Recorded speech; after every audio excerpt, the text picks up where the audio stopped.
Hello parts, di ata karon sa hotel nga gihatag nga akomodasyon sa kumpanya.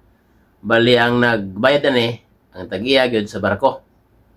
Unya gipareho kay patiltilon kung nagagtaya unya pamapon, pasilihigon, pabantayon sa barko.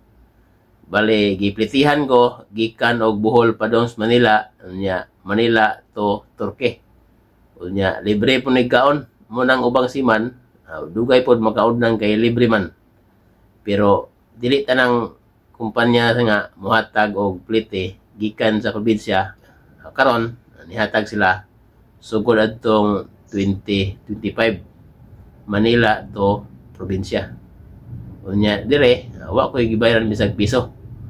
Mo nga inag-abot sa barko og nay taya tangtangon gyud na kay mauwaw pud ta og librehon tagkaon unya pamasahe.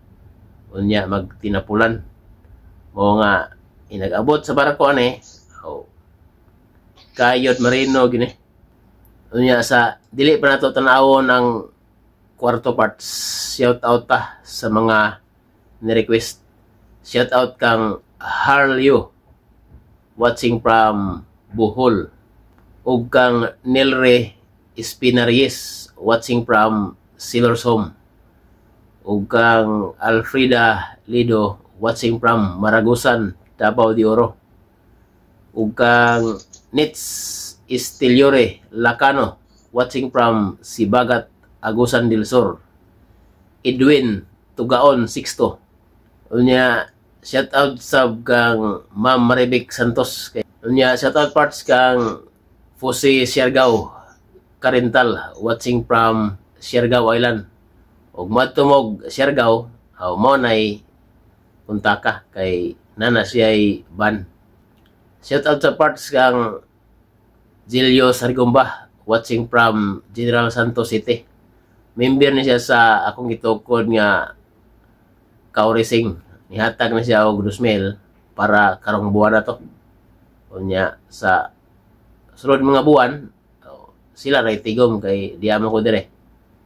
Tingbor nagkuha ng parts sa pohon o muli ko. Unya karon parts atong tanaw ning gihatag sa kumpanya nga akomodasyon. Manani parts ang kwarto nga gihatag sa kumpanya nga puy-an ako kutob moabot ang barko kay nadili sila og pipila ka adlaw kay way bakante ang pantalan.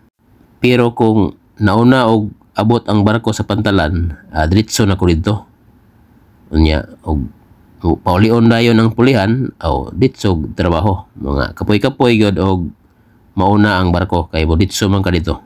Og sa tanan akong mga viewers, daghang salamat.